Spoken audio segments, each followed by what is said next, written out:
I'm Peter Courtney, the President of the Oregon State Senate. A few years ago in the state of Oregon, we got hit by a pretty bad earthquake. Just a few yards from here, our state capitol was badly damaged in March of 1993 with a quake that came about as early that morning and more or less shut state government down and damaged many of our public structures involving public safety as well as our schools. Legislature since then, as well as Oregon, has been attempting to try to find ways that we could, shall we say, get our people better prepared for the next quake. Yes, there will be another quake, and there will be many more quakes. Most importantly, there is going to be a big boomer that scientists tell could be in the neighborhood of 9 to 9.3. That is a big-time wallop. Starting with the 2001 legislative session all the way through to just a few days ago when we stopped and finished the 2009 session, the legislature has passed extensive legislation to try to make sure that our schools, as well as our hospitals and our police and our fire stations, are prepared for when these days come. Sure, we're talking about saving the lives of our children and our seniors, as well as those who are shut in. But we're also talking about saving our lives for everyday Oregonians who are out working and playing. We're also talking about making sure that our roads and our bridges also can stand the hit, as well as to make sure that those who are injured, sadly, and there will be injuries, we know that, will have a hospital to go to, as well as to make sure that those police and those fire stations could function as well. That's the Oregon way. Oregon likes to be prepared. She's usually sometimes caught by surprise, but Oregon's not caught by surprise too many times thereafter. That's what the legislature's been all about. That's what the state government's been all about. And that's what the people of Oregon have been all about. Interestingly, in November of 2002, the Oregonians went to the polls and they passed measures that said that we could put up to $1 billion back into our schools and our hospitals and our police and fire stations to make sure for that bad day comes. That was a sensational, sensational vote. How important it is that? Well, today joining me is Yumei Wang, who is a very renowned expert in the world of the quake, both in the state as well as in the world, as well as across the nation. Last year at this time, we know that China, our Asian neighbor, got hit by a terrible, terrible earthquake, particularly knocking over school after school in parts of China and killing so many of their children. That could happen to Oregon. Oh yes, that could happen to Oregon, because we know there's at least 1,000 school buildings out there today in Oregon that are very vulnerable to this kind of hit. I believe the quake in China was somewhere in the neighborhood of 7.9 to 9 to 8 on the earthquake scale. Here today is Yumei Wang to talk a little bit about that quake as well as additional information. Thank you, Senator Courtney. I'll be showing you some photos of earthquake damage to schools in China. There were about 19,000 school children who died. That's about 25% of the population that died. This is one of the elementary schools. You can see another elementary school with the chalkboard in the back. This is one of the middle schools. And another middle school where the columns were too weak and the whole structure fell.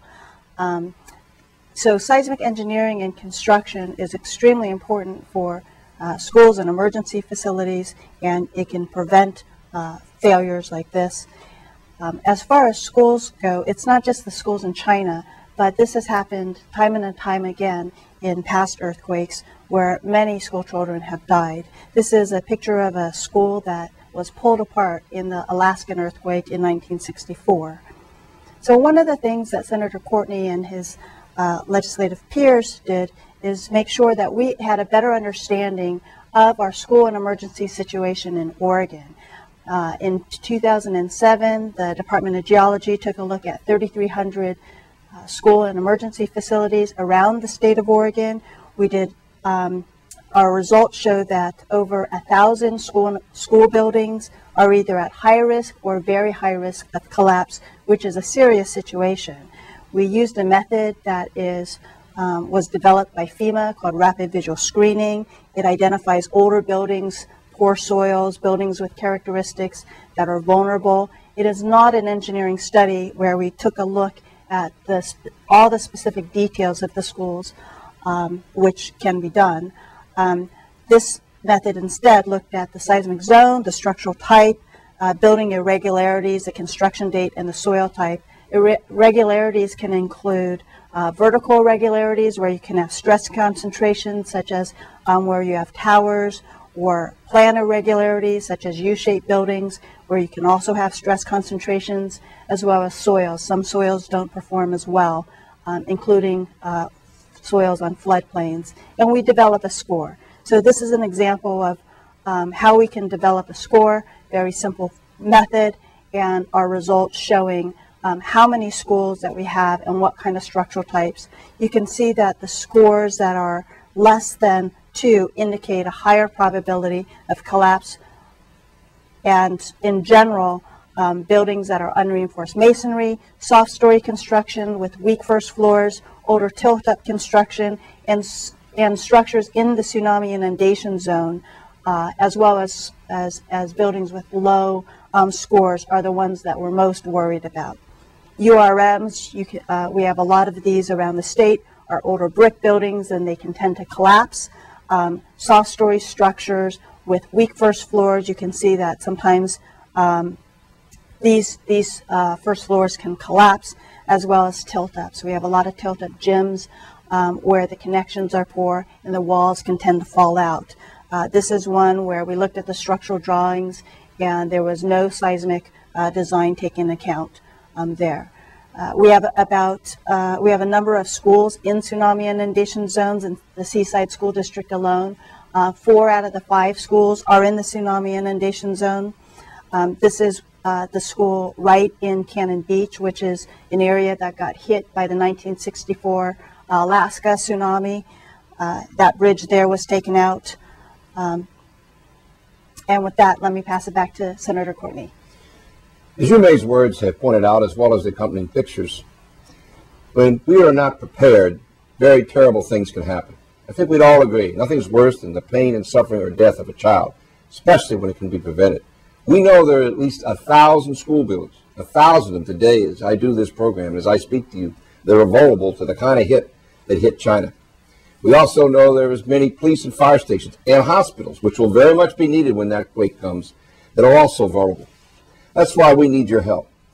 The legislature, as I've said, has been working for at least 10 years now to try to bring us to this point. Just last session, which ended on June 29th, just 4 weeks ago, we approved the spending of $30 million of that bond money that the public approved way back in November 2002 to go into the police, fire station, hospitals, and the schools to retrofit, to remodel those buildings and those facilities which need help right now.